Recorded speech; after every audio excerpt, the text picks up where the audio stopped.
Chapitre 3, partie 6. Pour une nuit d'amour d'Émile Zola. Thérèse, un instant, respira.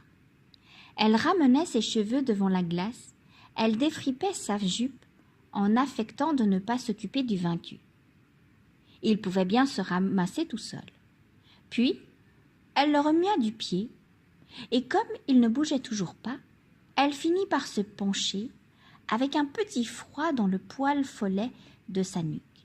Alors, elle vit le visage de Colombelle d'une pâleur de cire, les yeux vitreux, la bouche tordue. À la tempe droite, il y avait un trou.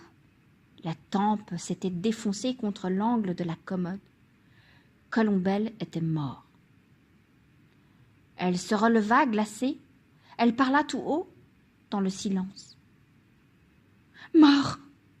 Le voilà mort, à présent. » Et, tout d'un coup, le sentiment de la réalité l'emplit d'une angoisse affreuse. Sans doute, une seconde, elle avait voulu le tuer, mais c'était bête, cette pensée de colère. On veut toujours tuer les gens quand on se bat, seulement on ne les tue jamais, parce que les gens morts sont trop gênants. Non, non, elle n'était pas coupable, elle n'avait pas voulu cela. Dans sa chambre, songez donc.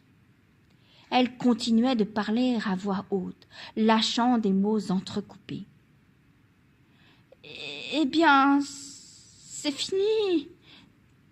Il est mort.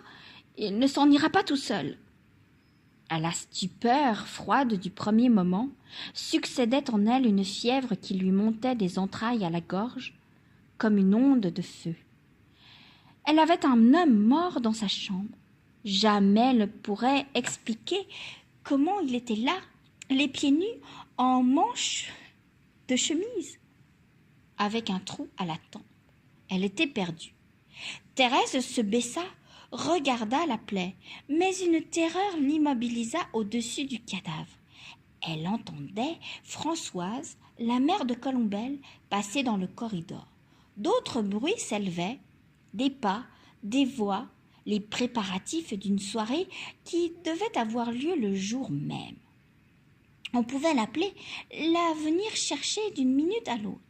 Et ce mort qui était là, cet amant qu'elle avait tué et qui lui retombait sur les épaules avec le poids écrasant de leur faute.